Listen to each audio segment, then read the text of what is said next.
पर किया जाता है, मगर काफ़ी समय बदलने के बाद जो पोस्ट आज से 10-15 साल पहले क्रिएट की गई हो सकता है कि उसकी आवश्यकता आज ना हो। और जिस तरीके से आज जो है कंप्यूटराइजेशन का ज़माना है, इंफॉर्मेशन टेक्नोलॉजी का ज़माना है, तो समय के साथ तब्दील करते हुए कुछ पुरानी पोस्टें जिनका आज के ज़माने में कोई औचित्य नहीं है, उसमें फाइनेंस डिपार्टमेंट ने ये सिफारिश की थी कि उनका नोमेनक्लेचर बदलकर उसकी जगह जो असली में रिक्वायर्ड पोस्ट हैं डिपार्टमेंट्स के अंदर जिनकी आवश्यकता है, उनको हमें क्रिएट करना चाहिए और उनका जो एक बजटरी एलोकेशन उनके लिए किया जा रहा है, उनको नई पोस्टों के लिए करना चाहिए। इसको राजनीतिक रंग देने की जो कोशिश, असफल कोशिश आदरणीय जयराम जी या उनके साथी कर रहे हैं, मैं समझता हूँ ये बहुत दुर्भाग्यपूर्ण है। वो तो खुद प्रदेश के मुख्यमंत्री रहे हैं, खुद प्रदेश के वित्त मंत्री बतौर मुख्यमंत्री रहे हैं, वित्त विभाग उनके पास था, तो उनको तो इस चीज़ की जानकारी है, इस चीज़ की उनको जो है पूरी नॉलेज है कि किस तरीके से कभी कभी फाइनेंस के अपने व्यू पॉइंट्स रहते हैं फाइनेंस डिपार्टमेंट के, और जो कंसर्न डिपार्टमेंट हैं उनके अपने व्यू पॉइंट्स रहते हैं। हर चीज़ के लिए हमको फाइनेंस की क्लियरेंस चाहिए होती है, एफडी की क्लियरेंस चाहिए होती है, फिर ही जाके मसला जो है वो कैबिनेट में आता है। इसलिए फाइनेंस डिपार्टमेंट का ये कार्य है, फाइनेंस डिपार्टमेंट की ये जिम्मेवारी है, फाइनेंस डिपार्टमेंट की ये रिस्पॉन्सिबिलिटी है कि हम ज़्यादा से ज़्यादा बचत जो है वो सरकार की हर क्षेत्र के अंदर कर सकें। मगर इसका कहीं पर भी ये तात्पर्य नहीं है कि हमने प्रदेश के अंदर रोज़गार के संसाधनों को कम करना है। मात्र ये कहा गया है कि जो भी ऐसी रिडंडेंट पोस्ट्स प्रदेश के अंदर है जिनको बहुत लंबे समय से नहीं भरा गया है या जिनकी आवश्यकता आज के परिप्रेक्ष्य में नहीं है, उनकी जगह उनको तब्दील करके नई पोस्ट प्रदेश के अंदर क्रिएट की जाए, जिससे प्रदेश की जो एवोल्यूशन हो रहा है, जो टेक्नोलॉजिकल जो साइंटिफिक एवोल्यूशन हो रहा है, उसके तहत इन नौकरियों को प्रदेश के अंदर जो है वो आने वाले समय में युवाओं को दिया जाए। तो इस पे मैं जो है वो स्थिति स्पष्ट करना चाहता था। हालांकि आज सुबह मुख्यमंत्री जी ने भी इस पे अपनी बात रखी है, मगर क्योंकि एक ऐसा विषय है जो युवाओं से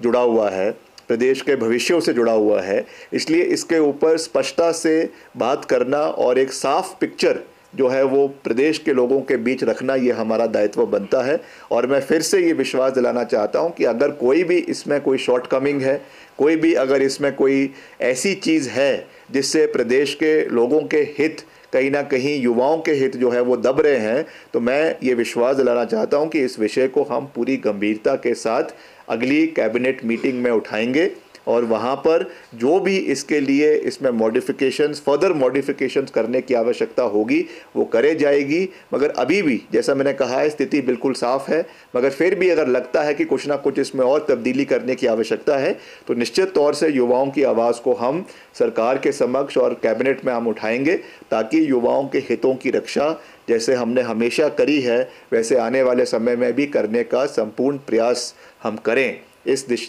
दिशा में हम आगे बढ़ेंगे। भी सनसनी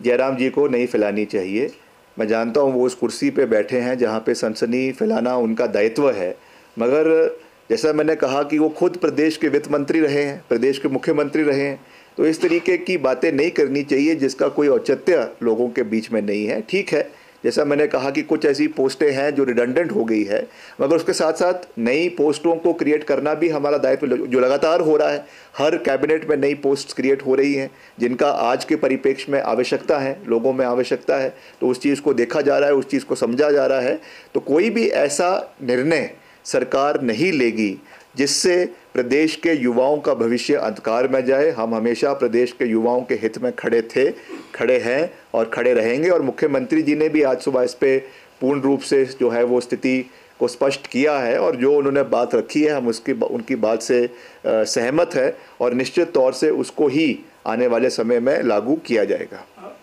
मैंने बिल्कुल स्थिति स्पष्ट जो है साफ कर दी है कि कोई भी ऐसी नोटिफिकेशन नहीं है, क्योंकि कई नोटिफिकेशन जो है वो in continuation of previous notification होती है। समय समय पर इस तरीके के नोटिफिकेशन, इस तरीके की ऑब्जर्वेशंस जो है वो फाइनेंस डिपार्टमेंट निकालता है, ये कोई नई चीज़ नहीं है।